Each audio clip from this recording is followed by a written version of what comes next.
এই প্রচণ্ড গরমে ঠান্ডা ঠান্ডা মিষ্টি আর হালকা ঝাল আজকে বানাবো একদম সহজ কাঁচা আমের সুপার টেস্টি রেসিপি।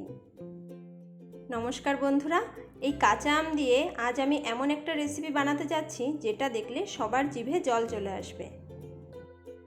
মাত্র কয়েকটি উপকরণে 10 মিনিটে তৈরি। চলুন শুরু করি। প্রথমেই নিয়ে নিয়েছি 1 কিলো কাঁচা আম। এরপর আমগুলোকে ভালো করে খোসা ছাড়িয়ে ধুয়ে এইভাবে কেটে নিয়েছি। ছুরির সাহায্যে এগুলোকে এইভাবে একটু শেপ দিয়ে নিচ্ছি। এতে আচার তৈরির পর দেখতে যেমন সুন্দর হয়, খেতেও হয় দুর্দান্ত। দেখতেই পাচ্ছেন প্রতিটি আমকে একইভাবে শেপ দিয়ে নিয়েছি। আপনারা তো অনেকভাবেই আমের আচার তৈরি করে খান, তবে এইভাবে একবার করে দেখবেন, আশা করি খুব ভালো লাগবে। প্রতিটি আমের শেপ একদম পারফেক্টভাবে তৈরি হয়ে গেছে। এখন এগুলোকে একটি মিক্সিং বোলে নিয়ে নিয়েছি। এরপরে কিছুটা চিনি, সামান্য লবণ আর কিছুটা ভিনিগার দিয়ে এগুলোকে মেখে রাখছি। এই আমগুলোকে চিনি, নুন, ভিনিগারের সাথে ভালো করে মিশিয়ে নিচ্ছি। ভালোভাবে মিশিয়ে 30 মিনিটের জন্য ঢেকে রাখবো। এতে চিনি গলে অনেকটা জল বেরিয়ে আসবে এবং আমটাও খুব ভালো মতো নরম হয়ে যাবে। এখন একটি প্যানে দুটো শুকনো লঙ্কাকে হালকা নেড়ে ভেজে নিচ্ছি। একে একে মৌরি, জিরে, কালো জিরে, সর্ষে আর মেথি দিয়ে হালকা করে ভাজতে থাকবো। এই সময় গ্যাসের ফ্লেম লোতে রেখে এগুলোকে হালকা ভেজে নিচ্ছি। মশলা থেকে একটা সুন্দর গন্ধ বের হতে শুরু করেছে। এখন এগুলোকে নামিয়ে নিলাম। এদিকে 30 মিনিট পর আমগুলোকে দেখে নিচ্ছি। দেখুন চিনি গলে আম থেকে কতটা জল বের হয়েছে এবং আমগুলো অনেকটাই নরম হয়ে এসেছে। এখন গ্যাসে একটি কড়াই বসিয়ে আমগুলোকে চিনির জল সহ কড়াইয়ের মধ্যে নিয়ে নিলাম। একে একে সামান্য হলুদ গুঁড়ো ও কাশ্মীরি লঙ্কা গুঁড়ো দিয়ে দিলাম। এবার এটাকে ভালো করে মিশিয়ে নিচ্ছি। এখন 3-4 মিনিট ঢেকে রান্না করতে থাকব। ঢাকনা খুলে আমগুলোকে একটু নেড়ে দিচ্ছি।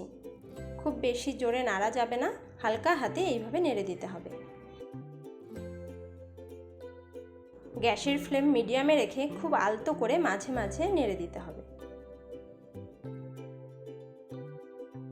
নাড়াচাড়া করার সময় খুব সাবধানতা অবলম্বন করতে হবে, নয়তো আমগুলোর শেপ নষ্ট হয়ে যেতে পারে।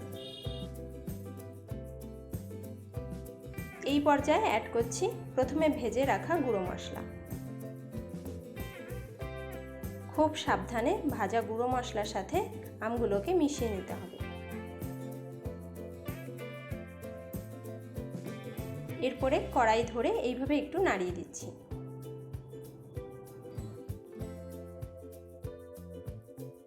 আমগুলোর ওপর চামচ দিয়ে চিনির শিরা এইভাবে একটু ছড়িয়ে দিচ্ছি। এতে আমগুলোতে ভালোভাবে রস ঢুকবে এবং জুসি হবে। দেখুন আমগুলো এখন কতটা স্বচ্ছ হতে শুরু করেছে। আমি খুবই আলতোভাবে এগুলোকে উল্টে দিচ্ছি। কি সুন্দর লাগছে দেখতে।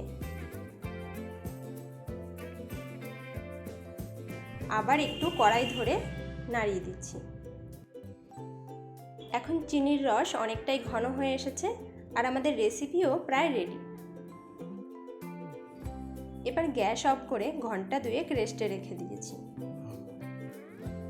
2 ঘন্টা পর ফিরে এলাম। আমগুলোর ওপর চিনির একটা লেয়ার পড়ে গেছে। এবার আমগুলো ভেঙে যাওয়ার আর খুব একটা ভয় নেই। দেখুন খুব সুন্দরভাবে আচারটাকে প্লেটে নামিয়ে সাজিয়ে নিয়েছি। দেখতেই পাচ্ছেন বন্ধুরা, এগুলো কি সুন্দরভাবে গলে গেছে, একদম নরম আর জুসি হয়েছে। আচার তৈরির পর আমের শেপ যেমন পারফেক্ট রয়েছে, তেমনি দেখতেও হয়েছে দুর্দান্ত। আশা করি আজকের এই আচারের রেসিপিটি আপনাদের খুব ভালো লেগেছে।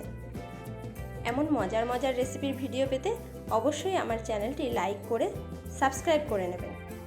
আর যদি ফেসবুকের দর্শক বন্ধু হয়ে থাকেন তাহলে পেজটি অবশ্যই ফলো করে নেবেন। দেখা হবে পরের ভিডিওতে। ভালো থাকবেন, সুস্থ থাকবেন। ধন্যবাদ। আর হ্যাঁ বন্ধুরা, কমেন্ট করে জানাতে ভুলবেন না রেসিপিটি কেমন লাগলো।